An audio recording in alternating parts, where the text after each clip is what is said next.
So another round of YouTube panic is going on right now. YouTube apparently has updated their rules regarding bullying and harassment and have since taken down iDubbbz's content cop on Leafy, and that caused a huge uproar among many YouTubers, and it even got the hashtag YouTube is over trending on Twitter. I think it became like the fifth most trending hashtag here in this country, at least.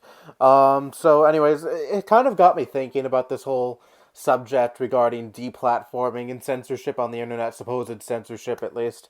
And this isn't going to be directly about what YouTube's been doing and what people are upset about regarding YouTube, but it's still going to be kind of sort of related. And yes, this is going to be a pretty controversial opinion, so beware. I am absolutely for the deplatforming of people who use their platforms online to spread their ideas that are racist, sexist, homophobic, transphobic, xenophobic, any type of bigotry you could think of. If they're using their platforms to spread that garbage and they have a large audience, which in a lot of cases these people do, then why should I feel bad for these people getting deplatformed if a social media site decides to kick them the fuck off of their site? I hate to break it to you, free speech warriors, but I'm sorry, YouTube and all these other social media sites are privately owned. They have the full right to kick off anyone they want, and if they feel that someone is spreading hateful ideas and are legitimately problematic on their site,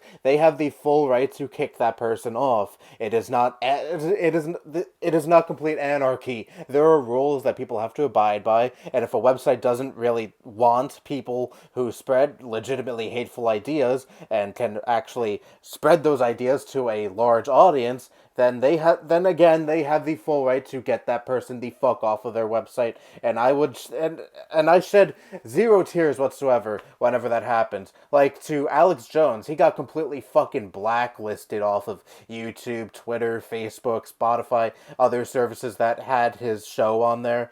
And Alex Jones is legitimately problematic. He was pretty much the ringleader when it came to spreading the stupid conspiracy theory that Sandy Hook was a hoax, and a bunch of his fans ended up harassing the families that were affected in the Sandy Hook incident, the Sandy Hook shooting, I mean. And those families who lost their children in such a horrific way, mind you, who were getting harassed to no end by Alex Jones's fans, ended up rightfully suing Alex Jones because he spreaded false information regarding these families, regarding this whole incident, and ended up pretty much sending, well, not explicitly, sure, I don't think he actually said, hey, go harass the families who were affected by this tragedy, no, but still, it was because of him pretty much that those people ended up harassing the fuck out of these families. So why the fuck should I feel bad that he ended up getting shit canned from pretty much every mainstream social media site you could think of, pretty much. And ever since Alex Jones got banned, he's more of a laughing stock now than someone who's actually taken seriously.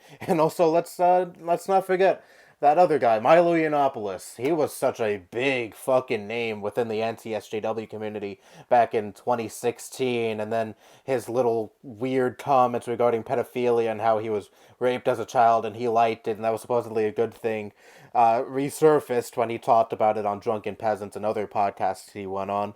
And then people ended up finding that rightfully erroneous, and he ended up getting pretty much shit canned off of a lot of websites following that, and now he's in debt supposedly, and he's another laughing stock that most people don't take seriously anymore. And you know what? Fine, whatever. The guy was a piece of shit, spreading hateful ideas. The guy was pretty much a white nationalist, neo-Nazi piece of shit, or at the very least, he catered to those kind of people. He was one of the ringleaders of the Straight Pride Parade, but oh no, you can't criticize him on that because he's gay. That's what you call a grifter, folks. But ever since he got shit canned off of places like Twitter and Facebook and other forms of mainstream social media he's seen as more of a laughing stock, like I mentioned before, and he's broke now, like I mentioned before as well. And I can't help but laugh at that because he was a shitty person who used his platforms and his popularity to spread hatefulness and help empower and legitimize hateful people and hateful ideologies. So you know what? Good riddance. And not to mention the whole Twitter thing where he sent his fans after some Ghostbusters actress and she received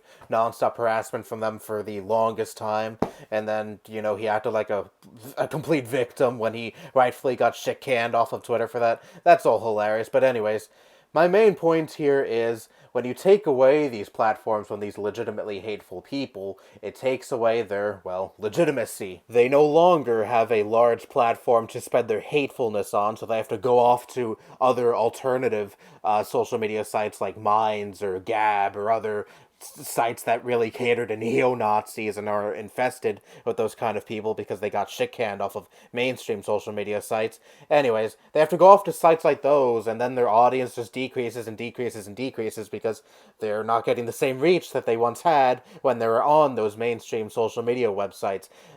I used to be under the impression that deplatforming helps legitimize hateful ideologies and helps people, it helps them capture the attention of other people who would have otherwise never heard of them had they not been deplatformed, and then it ends up making it seem like, oh, maybe there's some truth behind the stupid shit that they're saying, but no. And it really has the opposite effect, deplatforming these people. They do, like I mentioned, go off to other sites that are teeny tiny compared to places like Twitter and Facebook and YouTube, and they just kind of fester there until they finally fade completely away into obscurity. But what about their freedom of speech? They're free to go off to any other site that would tolerate their bigoted asses and spread their hatefulness there and interact with other equally as hateful or even more hateful people on those sites. No one is taking away their ability to say these things, they're just taking away their ability to post on certain sites.